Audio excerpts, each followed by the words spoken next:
Dia 15 de juny és el Dia Mundial per la conscienciació contra el maltracte i l'abús a la gent gran. I és realment vergonyós que hagin de tenir un dia per recordar això.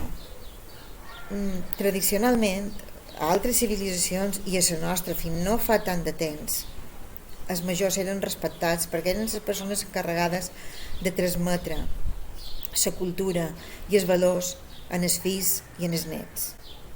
Però ha estat en l'arribada d'aquest capitalisme, neoliberalisme salvatge, que tot ho posa en funció de la productivitat i mos ha duit consumisme, egoisme, individualisme.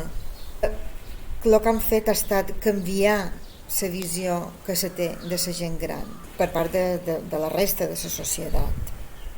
Hem de recordar que per fer ús d'un maltractament no fa falta fer ús d'una violència explícita. Hi ha moltes maneres de maltractar a la gent gran i una d'elles és el que s'està produint ara mateix a les administracions i a les empreses privades, que qualsevol gestió la mos fan fer a través de mitjans telemàtics pels quals molta de gent no està preparada. Hi ha una escletxa digital que els governants no s'han preocupat de donar moltes eines necessàries, els coneixements necessaris perquè ara de cop i volta se posi en marxa que s'hagin de fer totes aquestes gestions de forma digital.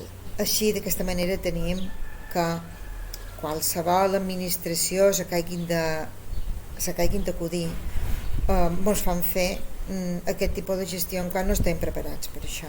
Inclús la banca amb horaris impossibles, havent de fer les gestions a través de caixers automàtics o d'ordinadors, per la qual molta de gent no està preparada. Hem de tenir en compte que també se maltracta des del moment que hi ha unes residències, mal anomenades residències, que se posen en mans de fons voltors, que estan subjectes a especulacions, que el que fan és reduir personal, en la qual també se redueixen les cures a la gent gran.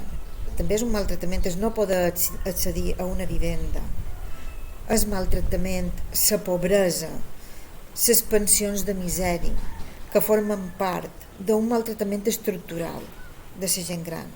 Per tot això, des d'Unitat Coespe, estarem sempre a devora la gent gran en totes les seves manifestacions, perquè consideram que és importantíssim que se recobri aquest respecte cap a la gent major.